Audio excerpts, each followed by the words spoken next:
নমস্কাৰ প্ৰিয় দৰ্শকসকল, 2026 বৰ্ষৰ ৰাশিফলৰ শিতানলৈ সকলোকে স্বাগতম জনাইছোঁ। এবাৰ 2026 বৰ্ষটো আপোনালোকৰ কেনেদৰে পাৰ হ'ব, কি শুভ পৰিৱৰ্তন আপোনাৰ ৰাশিৰ ওপৰত এই বছৰত পৰিব, লগতে যিহেতু বৃহস্পতি গ্ৰহ প্ৰায় 12 বছৰৰ মূৰত এবাৰ উচ্চ অৱস্থাত পূৰ্ণ বলি অৱস্থাত থাকিব, গতিকে আপোনাৰ বাবে কেনেধৰণৰ ফলাফল এই বছৰত লৈ আনিব সেই বিষয়ে জানিবলৈ ভিডিঅ'টো শেষলৈকে চাই থাকিব। অৱশ্যে আজি আমি ধনুৰাশিৰ ব্যক্তিসকলৰ শিক্ষা, কৰ্ম, বিবাহ, প্ৰেম সম্পৰ্ক, পাৰিবাৰিক ক্ষেত্ৰ আদি সকলোকে সামৰি প্ৰত্যেকটো দিশৰ ওপৰত এই বছৰটো কেনেদৰে অতিবাহিত হ'ব সেই বিষয়ে জনাম। গতিকে জানিবলৈ ভিডিঅ'টো শেষলৈকে চাই থাকিব। অৱশ্যে ভিডিঅ'টো আৰম্ভ কৰাৰ পূৰ্বে আপোনালোকলৈ এটা বিশেষ অনুৰোধ যে ভিডিঅ'টোত এটা লাইক কৰিব, আৰু যদি প্ৰথমবাৰৰ বাবে এই চেনেলটোলৈ আহিছে তেতিয়াহ'লে চেনেলটো ছাবস্ক্ৰাইব কৰি কমেণ্ট বক্সত জয় শ্ৰীকৃষ্ণ লিখিবলৈ একেবাৰে নাপাহৰিব। 2026 বৰ্ষৰ আৰম্ভণিৰ সময়খিনি অৰ্থাৎ জুন মাহলৈকে আপোনাৰ বৃহস্পতি গ্ৰহৰ স্থিতি অনুকূল থাকিব, যিটো কাৰণত আপোনাৰ ৰাশিৰ ওপৰত বৃহস্পতিৰ এক শুভ প্ৰভাৱ থাকিব। গতিকে আপোনাৰ ব্যক্তিত্বত কিছু পৰিৱৰ্তন আহিব, আৰু লগতে যদি বিবাহ বাৰুৰ প্ৰস্তুতি চলাই আছে সেই প্ৰস্তুতিৰ কাম বনবোৰ আগবাঢ়ি যাব। যদি ব্যৱসায় বাণিজ্য কৰি আছে তেতিয়াহ'লে গুৰু বৃহস্পতিৰ দৃষ্টি ব্যৱসায়ত থকাৰ বাবে ব্যৱসায় বাণিজ্যত উন্নতি প্ৰগতিৰ যোগ দেখা পোৱা গৈছে। লগতে বৃহস্পতি গ্ৰহই আপোনাৰ বছৰটোৰ আৰম্ভণিৰ সময়খিনিত মনৰ আশাবোৰ পূৰণ কৰোৱাও দেখা যাব। গতিকে মনত যদি কিবা আশা আছে লক্ষ্য কৰিব আপুনি এই বছৰৰ আৰম্ভণিতে নিশ্চয় সেই মনৰ আশাবোৰ পূৰণ কৰিব পাৰিব। লগতে একাদশত বৃহস্পতিৰ দৃষ্টি আপোনাৰ উপাৰ্জন পাতিবোৰ বৃদ্ধি কৰিব, কাৰণ বৃহস্পতি গ্ৰহ হৈছে ধন সম্পত্তিৰ কাৰক গ্ৰহ। শুক্ৰ গ্ৰহ ধনৰ কাৰক, কিন্তু বৃহস্পতি আৰু শুক্ৰৰ সংযোগে এই বছৰত আপোনাৰ উপাৰ্জনবোৰ বৃদ্ধি কৰা দেখা যাব। আপোনাৰ ভাগ্যৰে আপোনাৰ ভাতৃ ভগ্নীৰ উন্নতি প্ৰগতি হোৱাও দেখা যাব। কিন্তু জুন মাহৰ পিছত বৃহস্পতি গ্ৰহ যেতিয়া অষ্টমত প্ৰৱেশ কৰিব তেতিয়া কিন্তু অকণমান মধ্যম, কাৰণ অষ্টমত গুৰু বৃহস্পতিয়ে অকণমান পেটৰ সৰু সুৰা সমস্যা দিব পাৰে। বিশেষকৈ আপোনাৰ হজম শক্তি কমিব পাৰে। মাছ মাংস খোৱাৰ পৰা সেইখিনি সময়ত দূৰত থকাটোৱেই ভাল হ'ব, নহ'লে স্বাস্থ্যৰ নামত অকণমান খৰচ বঢ়াব পাৰে। কিন্তু ঘৰুৱা ক্ষেত্ৰৰ ফালৰ পৰা বৃহস্পতি গ্ৰহৰ শুভ দৃষ্টি চতুৰ্থত থকাৰ লগে লগে আপোনাৰ ঘৰত উন্নতি প্ৰগতিৰ যোগ আহি পৰিব। গুৰু বৃহস্পতি আপোনাৰ ঘৰত উন্নতি প্ৰগতি দিয়া দেখা যাব।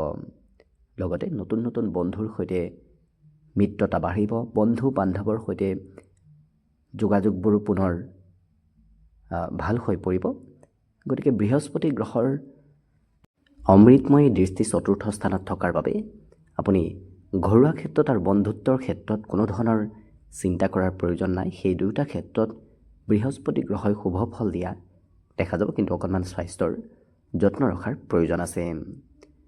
অৱশ্যে শুক্ৰ গ্ৰহ এই বছৰটোৰ আৰম্ভণিৰ সময়ত আপোনাৰ ৰাশিৰ ওপৰত থাকিব, যিটো কাৰণত আপোনাৰ সৌন্দৰ্য বৃদ্ধিৰ যোগ এই বছৰৰ আৰম্ভণিতে দেখা পোৱা গৈছে। আপোনাৰ ব্যৱসায় বাণিজ্যতো কিছু উন্নতি হ'ব।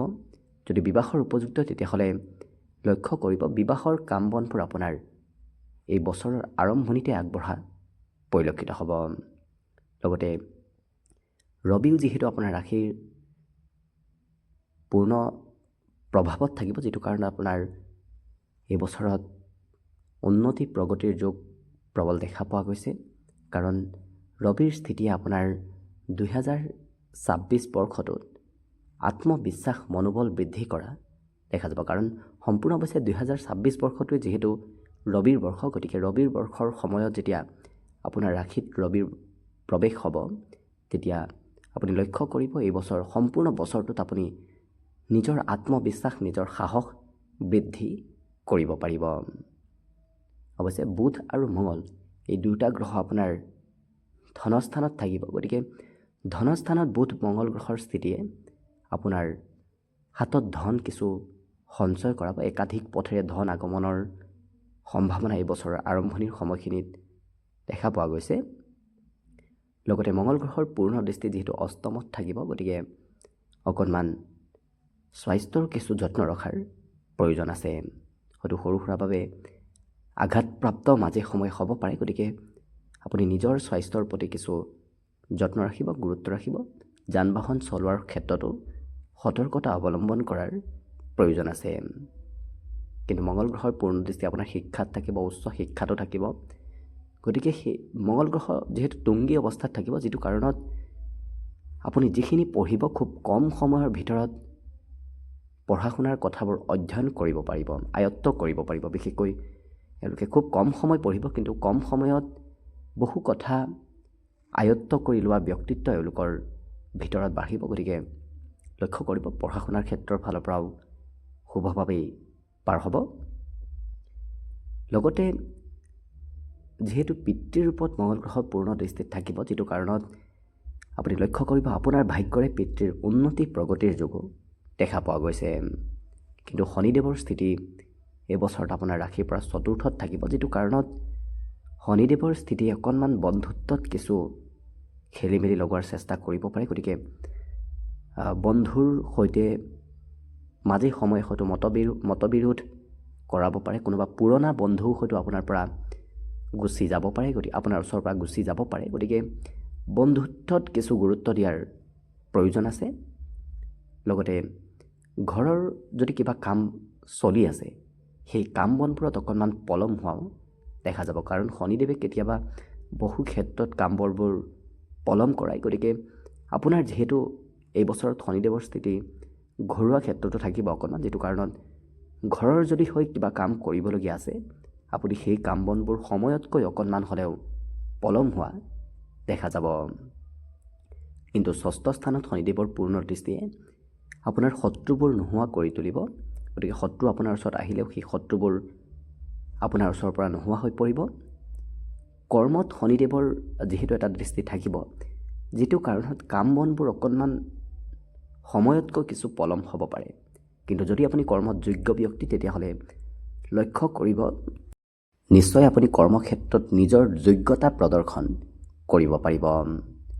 লগতে শনিদেৱৰ দৃষ্টি আপোনাৰ ওপৰত থকাৰ বাবে অকণমান ভবা কাম বনবোৰ সময়তকৈ অকণমান পলম হ'ব। গতিকে আপুনি একমাত্ৰ ধৈৰ্য ধৰাৰ প্ৰয়োজন আছে, কাৰণ শনিদেৱে বহু সময়ত ধৈৰ্যৰ পৰীক্ষা লয়। গতিকে ধৈৰ্যৰ সেই পৰীক্ষাত যদি আপুনি উত্তীৰ্ণ হ'ব পাৰে, তেতিয়াহ'লে দেখিব আপুনি আপোনাৰ সকলো কৰ্মত, সকলো ক্ষেত্ৰত আপুনি নিশ্চয় সফলতা অৰ্জন কৰিব পাৰিব। অৱশ্যে ৰাহুৰ স্থিতি এই বছৰত আপোনাৰ ৰাশিৰ পৰা তৃতীয়ত আছে। তৃতীয় ৰাহুৱে আপোনাক এই বছৰত বহুখিনি কিছু সুফল দিয়া দেখা যাব, কাৰণ ৰাহু তৃতীয়ত থাকিলে সেই ব্যক্তিগৰাকীক কৰ্মক দক্ষ কৰি তোলে। গতিকে এই বছৰত আপোনাক ৰাহুৱে কিছু কৰ্ম দক্ষ কৰি তুলিব, এলাহ ভাৱবোৰ নোহোৱা কৰি তুলিব। আপুনি যিমান পাৰে কৰ্মৰ প্ৰতি অকণমান এক্টিভ থকাৰ চেষ্টা কৰক, দেখিব আপুনি ৰাহুৰ পৰা বিশেষ ভাল ফলাফল এই বছৰত ল'ব পাৰিব। অৱশ্যে বৈবাহিক ক্ষেত্ৰত ৰাহুৰ দৃষ্টি এটা থকাৰ বাবে অকণমান বিবাহৰ কাম বনবোৰত খেলি মেলি হ'ব পাৰে। হয়তো প্ৰিয়জনৰ সৈতে মাজে সময়ে মতানৈক্য থাকিব পাৰে। লগতে পিতৃৰ সৈতেও ৰাহুৱে মাজে সময়ে মতানৈক্য কৰাব। যেতিয়া ৰাহুৰ নক্ষত্ৰত ৰবিৰ প্ৰৱেশ হ'ব, তেতিয়া অকণমান পিতৃৰ সৈতে মতানৈক্য হ'ব পাৰে। গতিকে গুৰুত্ব ৰাখিব। কিন্তু উপাৰ্জন পাতি ৰাহুৱে যথেষ্টখিনি বঢ়াব। একাদশত ৰাহুৰ পূৰ্ণ দৃষ্টিয়ে চলে বলে কৌশলে কেওফালৰ পৰা ৰাহুৱে আপোনাক উপাৰ্জন দিয়া এই বছৰত দেখা যাব। অৱশ্যে উচ্চ শিক্ষা যিসকলে লৈ আছে, তেওঁলোকৰ মনত অকণমান ভ্ৰমাত্মক চিন্তা থাকিব পাৰে। গতিকে উচ্চ শিক্ষা লৈ থকা ব্যক্তিসকলে অকণমান পঢ়া শুনাত গুৰুত্ব ৰাখিব, কাৰণ কেতুৰ দৃষ্টিও যিহেতু পঢ়া শুনাৰ ক্ষেত্ৰত এই বছৰত থাকিব।